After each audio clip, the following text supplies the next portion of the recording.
Sir నమస్తే అండి. నమస్కారం. పవన్ కళ్యాణ్ గారు స్పీచ్లు ఈ మధ్య గమనించే ఉంటారు. ఎక్కువగా హిందుత్వాన్ని ప్రమోట్ చేయడము, అదేవిధంగా వస్త్రధారణ చేసుకోవటము. నిన్నగాక మన జరిగిన సభలో కూడా ఆయన హిందువులని గురించి చర్చించడం, మాట్లాడడం జరిగింది. ఇవన్నీ ఎలా ఉన్నాయంటే హిందువుల్ని రెచ్చగొట్టే విధంగా ఉన్నాయని చాలామంది భావన. దాని మీద మీ అభిప్రాయం ఏంటి? దీని గురించి చెప్పాలంటే పవన్ కళ్యాణ్ గారి స్పీచ్ల్లో కూడా కొంత ఫ్లాష్ బ్యాక్ నుంచి కూడా చెప్పాలండి. పవన్ కళ్యాణ్ గారు ఏమని చెప్పారంటే తన బ్యాక్గ్రౌండ్ గురించి చెప్తూ, పవన్ కళ్యాణ్ గారి నాన్నగారంట వాళ్ళ ఇంట్లో దేవుడి దగ్గర దీపం వెలిగిస్తే ఆ దీపం దగ్గర వెళ్ళి తన సిగరెట్ని ఆ దీపం వెలిగించుకునేవాడట. వెలిగించుకొని ఆ సిగరెట్ తాగేవాడట. అంతటి నాస్తికవాది అని చెప్పడం జరిగింది. తర్వాత కాలంలో కూడా ఆయన క్రమంగా కూడా తన నాస్తికవాదం ఎందుకని తగ్గింది. మేము క్రమంగా కూడా వాళ్ళు శ్రీరామ మంత్రం కూడా జపంలోకి దిగామని కూడా పవన్ కళ్యాణ్ గారు చెప్పడం జరిగింది. ఈయన కూడా జాగ్రత్త కూడా గమనించినట్లయితే ఆయన ఇప్పుడు ప్రజెంట్ సనాతన ధర్మం సైడ్ వెళ్తున్నారు. ఆయన యొక్క ప్రవర్తన అంతా కూడా చూసినట్లయితే మొదటి నుంచి కూడా ఈవెన్ రీసెంట్గా కేఏ పాల్ గారు కూడా ఆయన విమర్శించారు. సనాతన ధర్మం గురించి మాట్లాడే వాళ్ళు 3 పెళ్లిళ్ళు చేసుకుంటారా, మొదట వివాహం చేసుకున్నారు, డైవర్స్ ఇచ్చారు, తర్వాత క్రిస్టియన్ పెళ్లి చేసుకున్నారు, వాళ్ళ కొడుకు బాప్టిజం ఇచ్చారని చెప్పారు. ఈ విధంగా చేస్తారా? ఈ విధంగా రేణు దేశాయ్ గారు ఆయన ఆమెను పెళ్లి చేసుకున్నారు, ఇన్ని రకాల వివాహాలు చేసుకుంటున్నారు, ఇప్పుడు సనాతన ధర్మం గురించి మాట్లాడాల్సిన అవసరం ఏంది అని ఆయన క్వశ్చన్ చేయడం జరిగింది.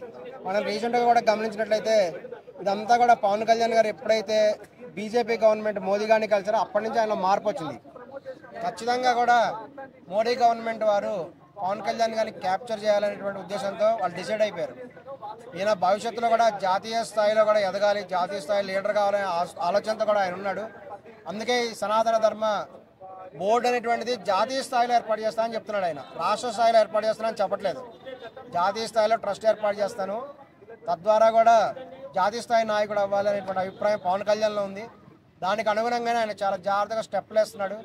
రీసెంట్గా కూడా ఈ యొక్క అతని సోదరుడు అయినటువంటి నాగబాబు గారికి ఎమ్మెల్సీ సీట్ ఇప్పించాడు. దానికి కారణం కూడా అదే. ఈ యొక్క రాష్ట్ర స్థాయిలో నాగబాబు గారిని జనసేనకు అధ్యక్షుడిగా చేసి పవన్ కళ్యాణ్ గారు జాతీయ స్థాయిలో వెళ్ళాలని కూడా ప్రయత్నాలు స్టార్ట్ చేశారు. ఈ సందర్భంగా కూడా ఆయన ఈ హిందువుల ఓటు బ్యాంకు ఎలా పొందాలి అనే దాని గురించి కూడా అనేక చర్యలు తీసుకుంటున్నాడు. అందులో భాగంగానే మొన్న ఈ 12వ వార్షిక సభలో ఆయన మాట్లాడడం జరిగింది.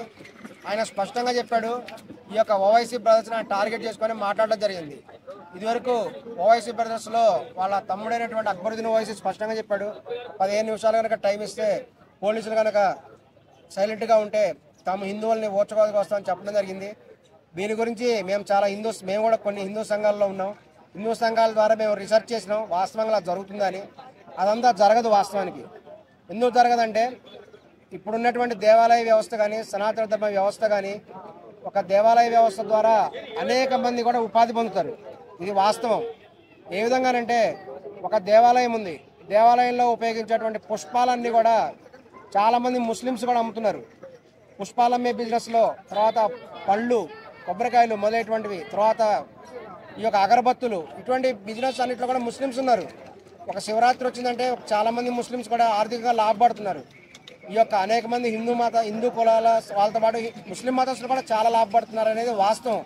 వాళ్ళకు కూడా హిందూ పండుగల ద్వారా, ఒక హోమముల ద్వారా అనేక రకాల బిజినెస్ డెవలప్ అయ్యి వాళ్ళు కూడా బలపడుతున్నారు. కాబట్టి ఈ రోజుల్లో ఇక్కడ ఉండేటువంటి ముస్లిమ్స్ అందరూ కూడా చాలామంది కూడా హిందూ సనాతన ధర్మాన్ని సపోర్ట్ చేస్తున్నాడు అనేటువంటిది కూడా వాస్తవం. ఈ విషయం గమనించాలి. ఈవెన్ అక్బరుద్దీన్ ఓవైసీ గారు చాలా జాగ్రత్తగా గమనించినట్టయితే ఆయన ఒక షియా ముస్లిం. ఈ షియా ముస్లిం, సున్నీ ముస్లిం అనేటువంటి తేడా కూడా ముస్లిమ్స్లో ఉంది. వాళ్ళు ఆ విషయం కూడా మర్చిపోయారు. ఈ మధ్య నార్త్ ఇండియాకు కూడా ఆయన వెళ్ళి ఈ యొక్క ప్రచారం చేసినప్పుడు అక్కడ సున్నీ ముస్లిమ్స్ ఉంటారు.